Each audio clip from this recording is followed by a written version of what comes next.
اعوذ باللہ من الشیطان الرجیم بسم اللہ الرحمن الرحیم یا بنی اسرائیل اذکروا نعمتی التي انعمت علیکم واوفوا بعہدی اوف بعہدکم وإیایا فارہبون وآمنوا بما انزلت مصدقا لما معکم ولا تکونوا اول کافر به ولا تشتروا بآیاتی ثمنا قلیلا وإیایا فاتقون ولا تلبسوا الحق بالباطل وتكتموا الحق وأنتم تعلمون وأقيموا الصلاة وآتوا الزكاة واركعوا مع الراكعين صدق اللہ العظیم۔ محترم سامعین، آج کے سبق میں ہم سورۃ بقرہ کے آیت نمبر 40 سے 46 تک ترجمہ اور تشریح پڑھیں گے۔ یہ سورۃ بقرہ کا 5واں رکوع ہے۔ یا بنی اسرائیل، اے یعقوب علیہ السلام کی اولاد۔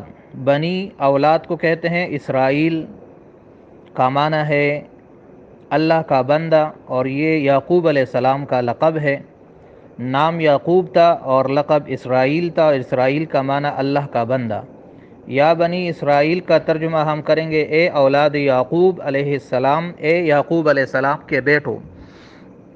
اذکروا، تم یاد کرو، نعمتی التی، میری وہ نعمت، انعمت علیکم، جو میں نے تمہیں عطا کی، جو میں نے تمہیں دی۔ وَأَوْفُوا بِعَہْدِی، اور تم پورا کرو، بعہدی، میرے عہد کو، اوفے، تو میں بھی پورا کروں گا، بعہدکم، تمہارے عہد کو، وَإِيَّايَ فَارْهَبُونَ، اور خاص مجھ ہی سے، ایایا اس میں تاکید ہے، خاص مجھ سے ہی، فرحبون، ڈرو، کسی اور سے نہیں۔ وَآمِنُوا، اور ایمان لاؤ، بما انزلتو، بما اس کتاب پر، اس قرآن پر، انزلتو جو میں نے نازل کیا، مصدقا لما معکم، مصدقاً جو تصدیق کرنے والی ہے، لما اس کتاب کی یعنی تورات کی، معکم جو تمہارے ساتھ ہیں۔ ولا تکونوا، اور تم مت بنو، اول کافرن، پہلے انکار کرنے والے، بھی اس قرآن سے، تم قرآن کے اول منکر نہ بنو۔ ولا تشتروا، اور نہ لو، بآیاتی، میری آیتوں کے بدلے، ثمنا قلیلا، تھوڑی سی قیمت، وإیایا، اور خاص مجھ ہی سے، فاتقون، تم ڈرتے رہو۔ ولا تلبسوا الحق، اور تم نہ ملاؤ سچ کو، بالباطل، جھوٹ کے ساتھ، وَتَكْتُمُ الْحَقَّ، اور حق کو نہ چھپاؤ، وَأَنْتُمْ تَعْلَمُونَ، حال یہ کہ تم جانتے بھی ہو۔ وَأَقِيمُوا الصَّلَاةَ، اور نماز قائم کرو، وَآتُوا الزَّكَاةَ، اور زکوٰۃ دیتے رہو، وَارْكَعُوا مَعَ الرَّاكِعِينَ، اور رکوع کرو رکوع کرنے والوں کے ساتھ، اور جھکنے والوں کے ساتھ۔ أَتَأْمُرُونَ النَّاسَ، کیا تم حکم کرتے ہو لوگوں کو، بالبر، نیکی کا، بر نیکی کو کہتے ہیں، وَتَنْسَوْنَ أَنفُسَكُمْ، اور بھول جاتے ہو اپنے آپ کو، وَأَنْتُمْ تَتْلُونَ الْكِتَابَ، حالانکہ تم کتاب پڑھتے ہو، أَفَلَا تَعْقِلُونَ، تو آیا تم عقل سے کام نہیں لیتے، آیا تم سمجھتے نہیں۔ وَاسْتَعِینُوا، اور تم مدد مانگو، بِالصَّبْرِ وَالصَّلَاةِ، صبر اور نماز کے ساتھ، وَإِنَّهَا لَكَبِیرَةٌ، اور بے شک یہ کام بہت مشکل ہے، یعنی یہ نماز بہت باری ہے، یا صبر کرنا بہت باری ہے، الا علی الخاشعین، مگر ان لوگوں کے لیے نہیں جو اللہ سے ڈرتے ہیں، خاشعین، ڈرنے والے اللہ سے۔ الذین، یعنی وہ لوگ، یظنون، جو یقین رکھتے ہیں، انہم ملاقو ربہم، کہ وہ اپنے رب سے ملاقات کرنے والے ہیں، وانہم، اور اس بات پر یقین رکھتے ہیں کہ وہ الیہ، اللہ ہی کی طرف، راجعون، لوٹ کر جانے والے ہیں۔ محترم سامعین، یہاں سے بنی اسرائیل کا تذکرہ شروع ہو رہا ہے، جو آگے تقریباً 13 رکوع تک یہ بنی اسرائیل کا یہ سلسلہ چلتا رہے گا، اور اس میں بنی اسرائیل کے ساتھ اللہ تعالیٰ کی طرف سے خطاب ہوگا۔ اس سے پہلے رکوع میں جو پہلے 4 رکوع ہم پڑھ چکے ہیں، ان میں مختلف باتیں اللہ تعالیٰ نے ارشاد فرمائی۔ ان کا خلاصہ یہ کہ پہلے اللہ تعالیٰ نے مومنوں کا تذکرہ کیا، پھر کافروں کا، پھر منافقوں کا، پھر ان سب کو دعوت دی ایمان کی، پھر اس کے بعد تخلیق انسانی کا تذکرہ کیا کہ کس طرح اللہ تعالیٰ نے انسانوں کا تخلیق کیا اور آدم علیہ السلام کو پیدا کیا۔ اب یہاں سے ایک خاص قوم کو دعوت دی جا رہی ہے جو بنی اسرائیل ہیں۔ بنی اسرائیل یعقوب علیہ السلام کی اولاد ہے۔ یعقوب علیہ السلام کے 12 بیٹے تھے، اور یعقوب علیہ السلام اسحاق علیہ السلام کا بیٹا ہے، اور اسحاق علیہ السلام ابراہیم علیہ السلام کا بیٹا ہے۔ ابراہیم علیہ السلام کے 2 بیٹوں کو اللہ نے نبوت دی، ایک اسماعیل علیہ السلام ہے اور ایک اسحاق علیہ السلام ہے۔ تو یہ بنی اسرائیل یہ یعقوب علیہ السلام کے 12 بیٹوں کی قوم ہے۔ 12 بیٹوں سے ایک نسل چلی، ان میں اللہ تعالیٰ نے بہت سارے پیغمبر بھیجے۔ تو یہاں پر ان کو دعوت دی جا رہی ہے کہ تم اس قرآن پر ایمان لاؤ اور تم انکار نہ کرو، ورنہ باقی جو لوگ ہیں وہ بھی تمہاری وجہ سے قرآن کے منکر ہو جائیں گے، اور سچ کو نہ ملاؤ اور جھوٹ اور سچ کو آپس میں نہ ملاؤ، اور سچ کو نہ چھپاؤ، اور نماز قائم کرو اور زکوٰۃ دو اور رکوع کرو رکوع کرنے والوں کے ساتھ۔ تو ان کو اللہ تعالیٰ نے دعوت دی ہے کہ اسلام قبول کرو اور اس نبی پر ایمان لاؤ اور اس قرآن کی تعلیمات پر عمل کرو، تو اسی میں تمہاری دنیا اور آخرت کی کامیابی ہے۔ تو ایک بار پھر یہ ترجمہ پڑھتے ہیں، ساتھ تھوڑی تشریح۔ یا بنی اسرائیل، اے یعقوب علیہ السلام کی اولاد، یاد کرو نعمت التی، میری نعمت انعمت علیکم جو میں نے تمہیں دی۔ وہ نعمت یہ ہے کہ میں نے تمہارے اندر بہت سارے رسول بھیجے، تمہارے اندر بہت سارے بادشاہ پیدا کیے، اور بہت ساری نعمتیں تمہیں دی ہیں۔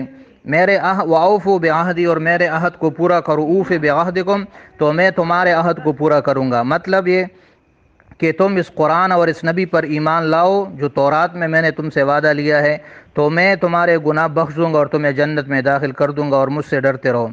اور ایمان لاؤ اس قرآن پر جو میں نے نازل کیا، جو تورات کی تصدیق کرتی ہے، اور اس کے اول کافر تم نہ بنو، اور میری آیتوں کے بدلے تھوڑی سی قیمت نہ لو۔ یعنی اس قرآن اور یہ اسلام پر ایمان لانے میں جو تمہیں خطرہ ہے کہ ہماری سرداری اور مال و دولت ختم ہوگی، تو اس کا خیال نہ کرو، اللہ تمہیں بہت دے گا، اور مجھ سے ڈرتے رہو۔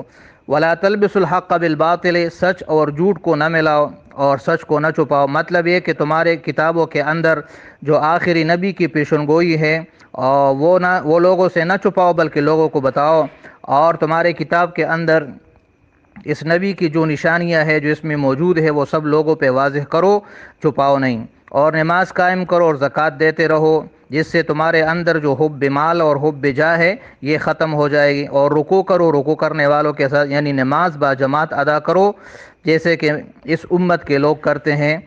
پھر آگے ان کو یہ خطاب ہو رہا ہے کہ لوگوں کو نیکی کا حکم دیتے ہو اور اپنے آپ کو بھول جاتے ہو، حالانکہ ایسا نہیں کرنا چاہیے، بلکہ پہلے اپنے آپ کو نیک بناؤ، پھر جب لوگوں کو نیکی کا حکم دو گے تو ان پر اثر ہوگا۔ اس کا یہ مطلب نہیں کہ اگر کوئی خود نیک نہ ہو تو دوسروں کو نیکی کا حکم نہ دے، بلکہ وہ خود نیک بنے تو دوسروں پہ اثر کرے گا۔ باقی یہ بات کہ خود نیک جب تک نیک نہ بنے دوسروں کو نیکی کا حکم نہ دے، یہ صحیح نہیں ہے۔ اگر ایک انسان خود نیک عمل نہیں کر سکتا پھر بھی دوسروں کو نیک عمل کرنے کا حکم دے گا، یہ اس کی ذمہ داری ہے۔ صبر اور نماز کے ساتھ مدد مانگو، یعنی تم پر کوئی مصیبت آئے تو صبر کرو اور نماز کی طرف توجہ کرو تو اللہ کی مدد تمہارے ساتھ شامل ہو جائے گی۔ اور یہ نماز مشکل ہے مگر اللہ سے ڈرنے والوں پر نہیں۔ اللہ سے ڈرنے والے وہ ہیں جن کا آخرت پر یقین ہے، اور جن کو اس بات پر یقین ہے کہ ایک دن وہ اپنے رب سے ملیں گے، ایک دن ان کو اپنے رب کی طرف لوٹ کر جانا ہے، اور پھر ان کو اس زندگی کا حساب کتاب دینا ہے۔ تو جس کے دل میں آخرت کا یقین ہے، اللہ سے ملاقات کی امید ہے، ان کے لیے نماز اور صبر اور دین کے سارے کام وہ آسان ہو جاتے ہیں۔ تو محترم سامعین، ان آیتوں سے ہمیں چند باتیں معلوم ہوئی۔ ایک تو یہ کہ اللہ تعالیٰ نے جو قرآن نازل کیا اس پر ایمان لانا یہ سب کے لیے ضروری ہے، چاہے وہ اس امت کے لوگ ہیں یا دوسرے امتوں کے لوگ ہیں۔ دوسری بات یہ معلوم ہوئی کہ اللہ کی آیتوں کے بدلے دنیاوی مال و دولت لینا یہ بہت بڑا گناہ ہے۔ تیسری بات یہ معلوم ہوئی کہ سچ کو جھوٹ کے ساتھ ملانا بہت بڑا گناہ ہے۔ اور چوتھی بات یہ معلوم ہو گئی کہ سچ کو چھپانا یہ بھی بہت بڑا گناہ ہے۔ اور پانچویں بات یہ معلوم ہو گئی کہ جو لوگ دوسروں کو نیکی کا حکم دیتے ہیں اور اپنے آپ کو بھول جاتے ہیں یہ بھی بہت بڑا گناہ ہے۔ بلکہ ان آیتوں میں تعلیم یہ دی گئی ہے کہ خود بھی نیک عمل کرو، دوسروں کو بھی نیکی کی تلقین کرو، تو اس سے تمہاری بات کا اثر ہوگا۔ اور آخری بات یہ معلوم ہو گئی کہ جو بھی انسان کے اندر برائیاں ہے، مال کی محبت ہے یا دنیاوی غہدے کی، یا جو بھی جس قسم کی انسان کے اندر روحانی یا اخلاقی بیماریاں ہے، ان سب کا علاج نماز اور صبر کے ساتھ ہے۔ تو اگر ایک انسان اپنی اصلاح کرنا چاہتا ہے تو اسے چاہیے کہ وہ نماز اور صبر سے کام لے، تو اس کے اندر سے یہ ساری برائیاں خود بخود نکل جائے گی۔ اور آخری بات یہ معلوم ہو گئی کہ دین پر عمل کرنا اور قرآن اور حدیث پر عمل کرنا اور نماز قائم کرنا، اس کے لیے بنیادی بات یہ ہے کہ انسان کے دل میں آخرت کا یقین ہو اور اللہ تعالیٰ سے ملنے کا یقین ہو۔ تو اگر یہ باتیں ہوگی تو اس پر عمل کرنا آسان ہو جائے گا۔ اللہ تعالیٰ ہمیں قرآن کو سمجھنے کی توفیق عطا فرمائے اور اس پر عمل کرنے کی توفیق عطا فرمائے، باقی انشاءاللہ کل پڑھیں گے۔ السلام علیکم ورحمۃ اللہ وبرکاتہ۔